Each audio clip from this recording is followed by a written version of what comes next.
What's going on, everybody? I hope everyone's having a wonderful Sunday evening. Thank you guys for joining us this evening. Before we get started, Ross, you wanted to say a few words. Um, something that's really impacted you in a positive light.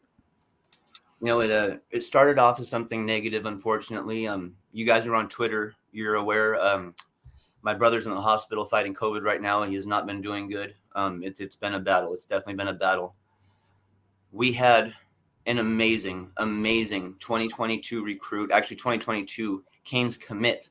Jaden Harris went out of his way to make a video for my brother that I sent to him while he was in the hospital to offer him strength and support. Mm-hmm. And my entire family was basically in tears by the time they were done watching that video because they know how much the Canes mean to my brother. They know how much a gesture like that means to my brother. So Jaden Harris, heart of gold, and I am proud as hell to say that he is a Miami Hurricane. Yeah, definitely keep Ross and your family, his brother, in your prayers. He is fighting COVID-19 in the hospital. Things were stable, you told me, Ross, and now they're moving in a more positive direction. Yeah, just as of today, things started to actually move in a more positive direction. He'd been stable for 2 or 3 days, and then today finally started to show some progress. So just keep those prayers coming in, guys. We appreciate it greatly. Great. That's fantastic to hear. The status of your brother is improving, and we're all praying for him and hoping for the best. So definitely keep Ross's brother in your prayers, guys. All right. So let's get to it, Ross. Coach Bryan McClendon has taken the University of Georgia wide receivers role as a position coach. I'll be honest, I was kind of surprised. There were messages on 24/7's Georgia message board saying he was a lead candidate. They were very interested. I don't know how much they're paying him, if it's the same amount. That is his alma mater. But he is going as a position coach compared to being the title of co-OC with a head coach he's already familiar with in Mario Cristobal. Kind of surprised.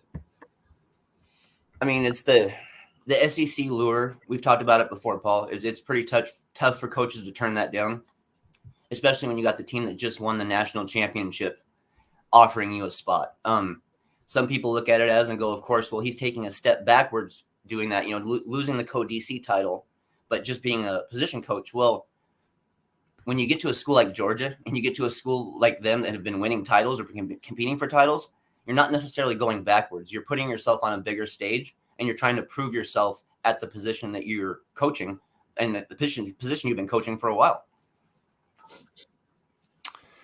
Yeah, I mean, it sucks. You have Travaris Robinson. He goes to Alabama. You get Coach McClendon. He goes to Georgia. SEC schools take two good assistants on your staff. You're trying to build the staff at Miami. It's a difficult situation. We just got Andy Jean to commit to the university yesterday, I believe it was. And the next day, your wide receivers coach, co-OC, leaves the program. I mean, I feel bad for Andy Jean. I mean, it's a verbal commit, but I mean, it kind of sucks for him. Hopefully, he really committed to the school more than the coach. But a lot of recruits were, I think everyone in general was a little bit surprised by this move. Yeah, I mean, especially like you just mentioned, the Andy Jean commitment being so soon. You often figure then, okay, well, there was some kind of understanding that the coach who recruited him is going to still be around and he's going to be coaching him while he's there. But right, obviously that wasn't the case. I don't know if that was even relayed to Andy Jean that this could possibly be happening and that he still chose Miami regardless because that's where he wants to be. And if that's the choice he made, then we're a lot more safe with his commitment than we are as if he committed to our wide receiver coach. Yeah. What do you think about Andy Jean, the wide receiver out of Miami Northwestern? There was a lot of question marks, about who we would take from South Florida at the wide receiver position because it's a very talented class.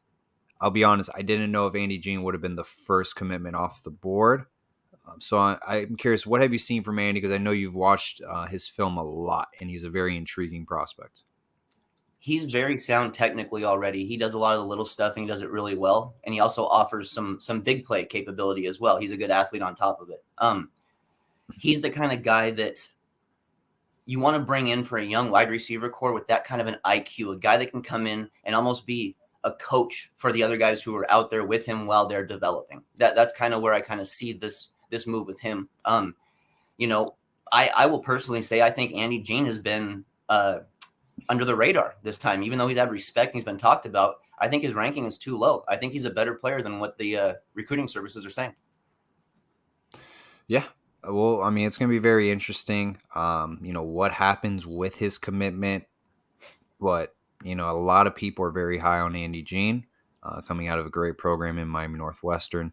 So, if Mario thinks he can play at the elite level and he's going to be the first wide receiver he takes, he's going to basically get to commit. Hey, I'm all for it. So we're 7 minutes in, 57 people watching. Greatly appreciate that. I guess what I'm curious about is, we need to fill in the cornerback's position role, coach's role. We need a linebacker coach. We need a wide receivers coach. Quarterbacks coach will probably come with the OC. I mean, where do we go from here? You need an OC, you need a DC, you need all these parts. You're 2 months out.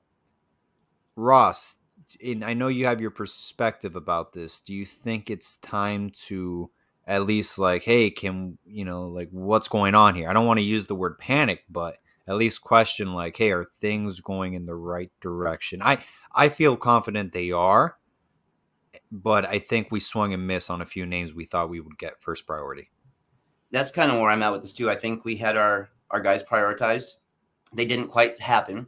So we're going to take our due diligence in exploring our next options, because when you're going to your next options, you want to be very specific that you get the right one. You don't just want to shoot in the dark with your next option, because it can go very poorly very quick. I don't mind them now that some of these options are off the board, even though I was pushing and pushing and pushing for them to make the announcement and to get these guys in. It doesn't bother me if they're taking a little more due diligence to find out exactly who they want. We're going to end up with a surprise, I think, Paul. I think there's going to be a name or two that pops up in this that all of us are going to be like, wow, I didn't expect to see that come. And I fully expect whatever DC that we bring in to either have experience coaching linebackers himself or coaching DBs. I will say this, because I know there's people in the fan base who don't like where things are at right now with the coaching staff. There's other people who are completely fine. They trust Mario, patient.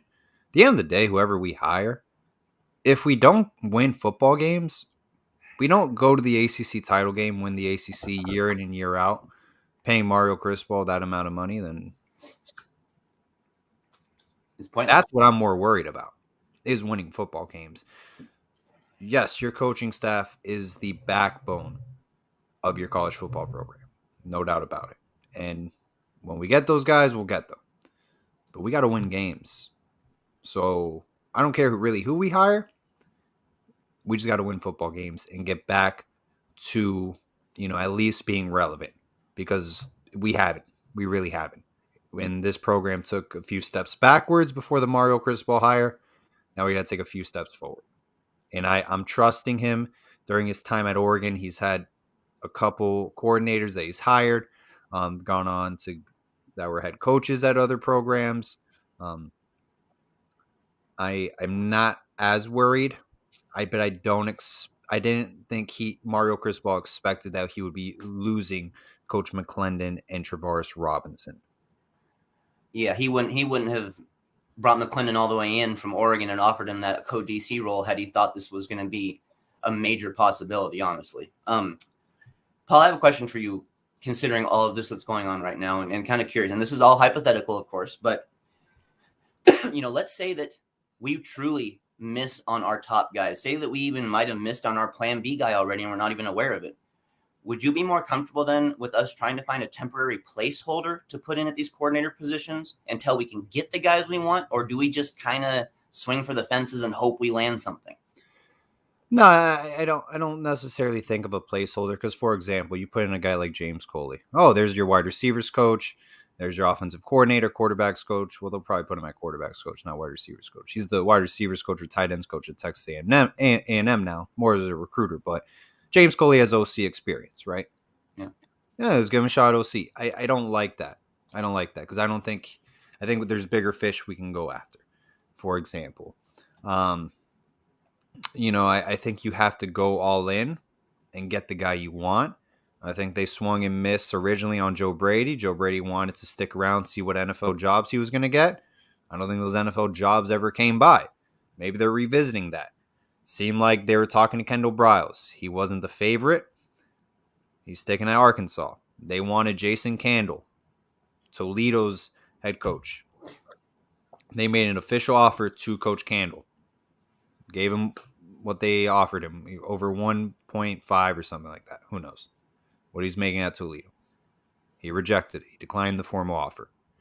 I think we're going after our first options and we're trying to go all out. It's just, people have looked the other way, specifically Coach Candle. I think Joe Brady as well wanted to wait for the NFL. So we'll see. Now, the defensive coordinator position, I have no idea who the hell we've been going after because I've been hearing Schumann's name, Derek Mason's name. Derek Mason went to Oklahoma State, so that's out the window. Schumann, that's everybody and their mom was saying, Coach Schumann to Miami. That's, I don't know. Why hasn't it happened yet? So the only consensus I can see is that we're waiting for an NFL guy, maybe. I don't know what organization, but that's the only consensus as to why I see we're waiting so long. And I'm not worried. I just think Mario, I don't think he expected this. I really don't think he'd be expecting Coach McClendon, Coach Travaris Robinson. And, I think he's just trying to get this right. I'm not worried. I'm more worried about winning football games. So I guess my question is then, Paul, what happens if we simply can't land the guys we want to go after? If we've exercised our options of our top guys, what do we do? If the top guys are not sorry, I was looking at the comments real quick. If the top guys, repeat the question real quick. If we simply can't land these top guys that we're going after, what do we do? If we exercised our options, we've even gone to plan B in certain cases and couldn't get plan B. I think then you have to go to the G5 ranks, take your gamble on a creative offensive coordinator with the personnel you have. And for example, Doug Belk, you have a connection there in Alabama. It seems like on paper he's done a great job at Houston. I don't watch Houston football. I haven't seen his time at Houston. He's done well. He's done very well. Seems like he's done a great job. Give him a position. Give him an opportunity. Go to the G5. If you think Buffalo runs a great offense, you think it can work well at Miami, give the OC at Buffalo a chance. Wake Forest, Warren Ruggiero. He's done a great job with Wake Forest's offense. Give him a chance. Phil Longo. I think he does a solid job with his offense at UNC. Give him an opportunity. I mean, there's plenty of schools, not even G5, but just there's smaller schools where you can poke at their offensive coordinators that run good offenses. To me, I have no problem with that, especially if we do the right move. But in that aspect, and it's a word I brought up already, that's where I could see the placeholder stuff coming into play, though, Paul. Right. Honestly, if we simply don't get that guy and we get a G5 guy who is slightly productive for us, but we can clearly do better, we make another move in a year or two. That I can see that happening. Yeah. So it's going to be it's been a roller coaster ride a little bit, the highs, the lows, losing Travaris Robinson, losing Coach McClendon to SEC programs. I think Nick Saban, Kirby Smart are very well, of Mario Cristobal and how well of a coach he is being in Miami. And I think they want to lock up South Florida. They want to continuously grow that pipeline. Obviously, winning national titles does help, but Mario Cristobal is going to make it a lot harder being in Miami. So let's see how things play out. It is a waiting game as of right now, and it's be honest, there's times where I forget that we don't have an OC or a DC, and it hurts. It sucks that Coach McClendon left to Georgia. It really does. Yet we're still making progress in the recruiting classes, Paul, in 2022 and 2023. We're still moving forward with players. Guys are still putting us in their top 2s and top 3s. And even a 2023 guy put us in his top 9 recently. So, I mean, they're still clearly interested in us, and they still clearly believe that Cristobal will eventually get the right moves made. Absolutely. We got a $10 donation from Jahan. What's up, Paul? I'm the guy that stopped you a few weeks ago while you were running. Just wanted to say, keep up the good work. Thank you so much, Jahan. Greatly appreciate the donation. Thank you again for just saying hi to me, taking time to speak with me. So I greatly appreciate it and taking time to watch my show. this evening. So that was pretty cool. Yeah, I saw Jahan. I was running and he weighed me down. I didn't know if something had happened, it was an emergency, or he needed help with his car. But yeah, it was pretty cool. Pretty cool, just running around the neighborhood. So thank you again for the $10 donation. It was a pleasure to speak with you, Jahan. So Ross, do you have any people that you think that would be appropriate at this time? Because James Coley, right, Frank Ponce, those are two names that have connections to Miami, connections to Mario Cristobal. Do you think there's bigger fish in the water that we're going after, or do you think maybe those guys we can add them as a position coach somewhere and then slowly build them up to be a coordinator, an offensive coordinator, for example? If we're missing on these top options like we have been, I mean, that's when you have to start truly considering a guy like a Ponce, a guy who has connections, a guy who has familiarity, a guy who has local recruiting ties, just for the simple fact that you don't want to just pick a random nobody that has no type of ties anywhere to where you're at minimum, at absolute minimum, at least keep the recruiting game going forward. If it takes us a bit to get coaches figured out, the right scheme on offense, the right scheme on defense, all that stuff, we can figure that out as years go on. Keep recruiting still at a priority and a premium for us while we get that other stuff figured out. A lot of people have been mentioning Kevin Beard, Leonard Hankerson as potential options as wide receivers coach. That hey, I mean, Kevin Beard was at Georgia as a quality control coach. He was the wide receivers coach at Tennessee. I think he's the recruiting coordinator now at Toledo. I think if Coach Candle would have came to Miami, he definitely would have brought Coach Kevin Beard. I just haven't heard his name yet for the position. So I don't know. I don't know who we're gonna go after. And I don't know how good Kevin Beard is as a recruiter either. I picked James Coley specifically because he's done a very good job at Texas A&M. And primarily, I'd like to poach at other Power 5 programs for position recruiting, primarily focused position coaches. The best schools in the nation are plucking guys from schools like Miami. So we got to play the same game. We got to play it smart, though. We're not going to be an SEC team walking into the building going, hey, we can get anybody we want just by handing a blank check. We got to play it smart and go after the right guys. But we can do this. We can definitely make it happen. And then, as Kenneth Lopez also said, according to Footballville on Twitter today, DeMarcus Van Dyke has been contacted by the University of Georgia as well. He is in an off-the-field role under Mario Cristobal now. I don't know if I can publicly say what his salary is. He's doing well. He's got a nice salary at Miami for an off-the-field role. Yeah, I'm not sure. According to Footballville, he was in contact with Georgia. I don't know if Georgia wants to pay him more. I don't know what's the situation there. But they have contacted him. Yeah, I'm not sure what the details are yet. It might just still be on the surface, very, very superficial for the time being. But just the fact they're showing interest means we need to be a little bit concerned about it. It's just the reality of the game. I hate to say it like that, but we need to be a little concerned about that. Ross, I saw, I know you spoke to Jaden Wayne about, Coach McClendon leaving. Brandon Innes as well posted on Instagram. Like, he was kind of shocked by it, that he was going to Georgia. I think this affected a lot, not in a bad way. I mean, recruits were just surprised. I think it did, open the eyes of a lot of recruits and surprised a lot of people. Are you seeing the same way in recruiting?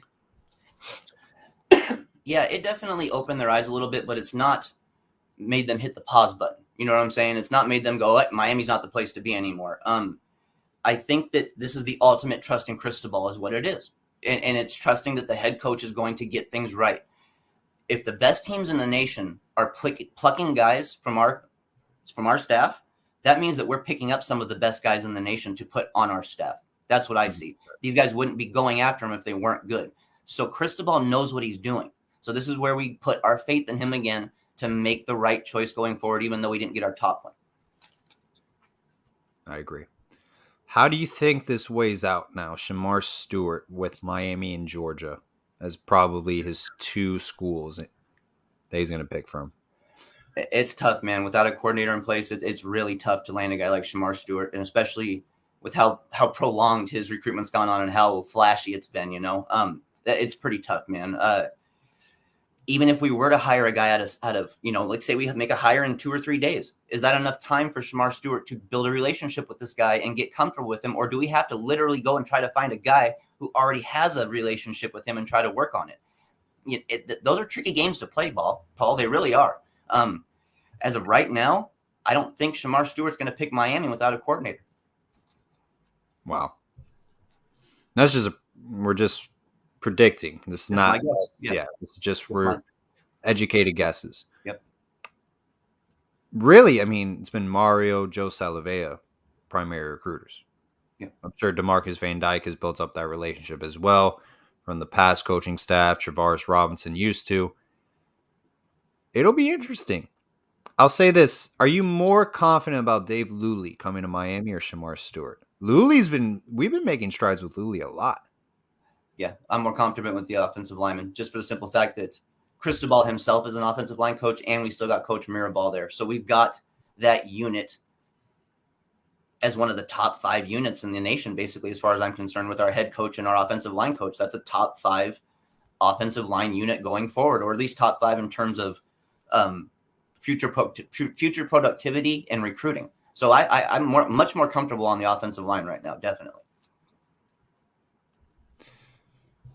Do you think Luley is a year 1 starter? He's got the build for it. I think he can make a big impact. I'm hesitant always, especially at certain positions, to say guys are year 1 starters. But what I think he could be at minimum is valuable depth for us due to his physical traits that he has already. Those are the traits you can't teach, the traits that won't just magically disappear because he decides to come to play for Miami. Those are the type of traits that you want developing behind your starters. Those are the kind of guys you really want there, learning the roles and picking up the slack. And then when this is their time to step up, they have the experience and the know-how, and they can do it properly. Yeah.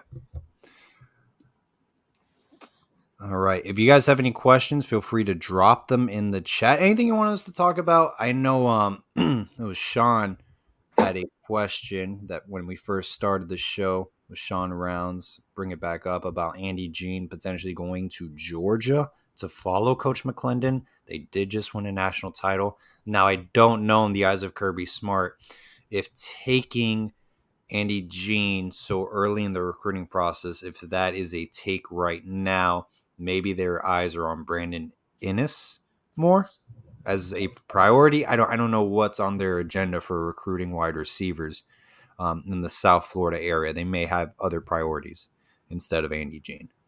They'll go for their top dogs no matter what, is Georgia. And they have the ultimate faith in themselves to land their top dogs. Andy Jean is a fantastic player. He just might not be that first list of guys they're looking at, the top 3 or 4 guys they're looking at in the state to try to bring to Georgia, but he would be on that next list. I guarantee that. Yeah. Ross, anything you wanted to add to the show today that we did not discuss yet? Just Canes fans, keep an eye out on Grayson Halton. We're in the top 3. It's Miami, Oregon, and Oklahoma. I've had a chance to watch some of this guy's film lately. At his size, some of his explosive traits are mind-blowing, Paul. I mean, to watch a guy his size shoot through gaps and shoot through the offensive line, and to see the IQ he plays with. I saw a couple of those plays where he got in the backfield as the quarterback was making the handoff to the running back. I mean, literally timed it perfectly. Those are rare type of plays from rare type of players. He's a guy I'd really, really, really like to add to this class. I'm not sure where he's sitting at without a coordinator for us, but it's clear that he's very, very high on Cristobal himself, and Salavea too. Hey, look, I mean, it's Cristobal's impact to Miami has made a big wave in recruiting in South Florida, across the nation. Okay, a guy like Luley does not come to Miami with the previous staff. Okay, Shamar Stewart's picking up steam. I don't know if he's going to pick Miami or Georgia, but I think we're in a better position with him now with Mario. And this go ahead. I was going to say, we're also in the top 3 for another 2022 recruit running back, Trevante Citizen. We've made his top 3. I'm not quite sure how hard of a push we're making at running back personally this class, but I mean, he feels like we are enough to put us in his top 3, so we must have some kind of conversations with him, And then Jack Pyburn. He's still lingering out there, man. I mean, it's like every 2 or 3 days I hear something new about Pyburn and new school this, new school that, new coaches. But dude, he's still out there and he's still a possibility for us. Yeah, I mean, we've had Trevante on this show. He's a great person. We really like him a lot, you know, and we think very highly of his game. So that'll be huge. Jack Pyburn did take an official visit, I believe, to Florida Yeah, this past weekend. yeah. So I think his parents went to UF as well. So just look out for that. We made an offer, guys, and this is a player I want to make a point of, and it's a year or two down the road here, but we made an offer to a 2024 middle linebacker named Adarius Hayes from Largo, Florida. This kid is a superstar, guys. He's an absolute superstar in the making. If you haven't seen his film yet, I suggest you go and watch it. Adarius Hayes. He looks like a senior in high school. He plays like an elite senior in high school, and he is a 2024 kid. If you just put the tape on and didn't tell me who he was, Paul, I'd say he's going to be heading to the college ranks next season as a 2022 player. That's what he looks like already. Really? Unbelievable. I mean, blown away. One of the most incredible young middle linebackers I've ever seen in the recruiting process. And he's class of 2024? Class of 2024, but he's already getting notice from all the top dogs, bro. All the top dogs are chiming in already. It will be a Oklahoma, Ohio State, Bama, Georgia type of battle to get him. No doubt about it. He's going to be a stud, huh? Superstar. He will be a superstar. I have no doubt about it. These traits that I'm seeing from him, you just don't even see them from some 3 and 4 star 2022 kids right now, Paul. Seriously. He's playing like a high ranked 4-star senior. Pretty amazing. Wow. No, Ross, he does a good job evaluating talent. He doesn't miss a lot, so rarely never. So if he says, this 2024 middle linebacker, Aldarius Hayes, correct? Adarius Hayes, yeah. If he's going to be the real deal, look out for that name, class of 2024. We're just getting started with class of 2023. We're wrapping up 2022. We're excited to what we're going to bring you in our recruiting shows. So just look out for that, guys. Ross, before we wrap it up, if you can make your educated guess on who will hire as DC OC just to wrap up this staff, I don't care when we do it. Who would you say your educated guess? My educated guess for DC, I'd have to probably go with Doug Belk right now at the position that we're at. Offense, man, that's a tough one, Paul. I mean, that's a really, really tough one. I feel like we're already kind of whittling our way down to the Frank Ponce type section of our list there.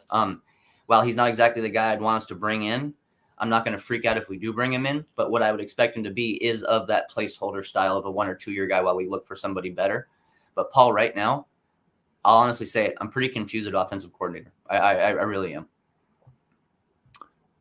I agree with Doug Belk. I think he's kind of our backup plan, kind of the guy in our back pocket. And maybe we're going after another unique name who I don't know of. But I think a safe bet would be Doug Belk from Houston. Or someone of similar resume. I know they're looking at. Go ahead. I was going to say, just losing T-Rob, too, makes sense to have a guy like Belk come in who has experience coaching DBs. I think offensive coordinator, I think we're revisiting Joe Brady early on. So. He was waiting around for other NFL offers. He's probably still waiting. I think we revisited that situation because he still hasn't, signed with anyone. I don't know his contract details, obviously, but maybe he still is making money that they owe him from firing him. But I think we're revisiting Joe Brady. And if not him, I think, I don't know. I don't know either. I don't know. I'll tell you what, though, Paul. If we've gone through all of this and gone through our ups and downs and our emotional roller coasters of worrying and then getting hyped for possible candidates, if it does end up that Brady's the guy, well then, dude, lo and behold, Cristobal is the guy that we thought he was. Even with all the messes that could have happened and all the what ifs, he comes around and gets a Joe Brady. That just shows the caliber of coach that Cristobal really, really is. Hey, time will tell. We'll see what happens, but yeah, it's a unique situation because I think there's only 2 schools in the college football world that don't have coordinators right now, an OC and a DC, and I think that's Miami and Hawaii. Don't hold me to that. I just saw that on Twitter today. So it's unique. It's necessarily not a negative thing. I think a negative thing would be going 7-5, 8-4 in the ACC with one of the best quarterbacks in the nation. I think that's a negative thing. So winning football games for me is the priority. I don't care about the carousel we've been having this offseason. It sucks we lost Coach Travaris Robinson, Coach McClendon. At the end of the day, guys, we got to win some football games.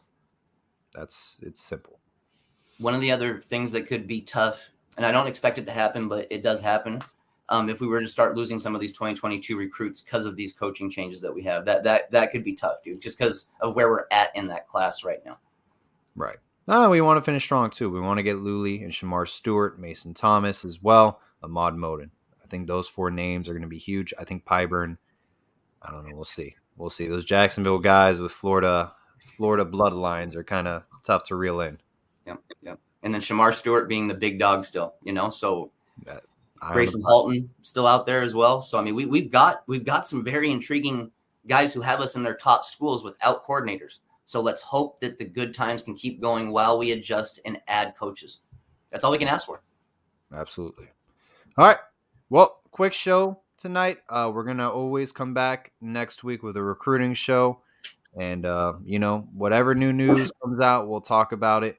We'll try to provide you with just some good Canes content. We appreciate everyone for stopping by on this Sunday evening. And always, all about the U. Go Canes. Go Canes.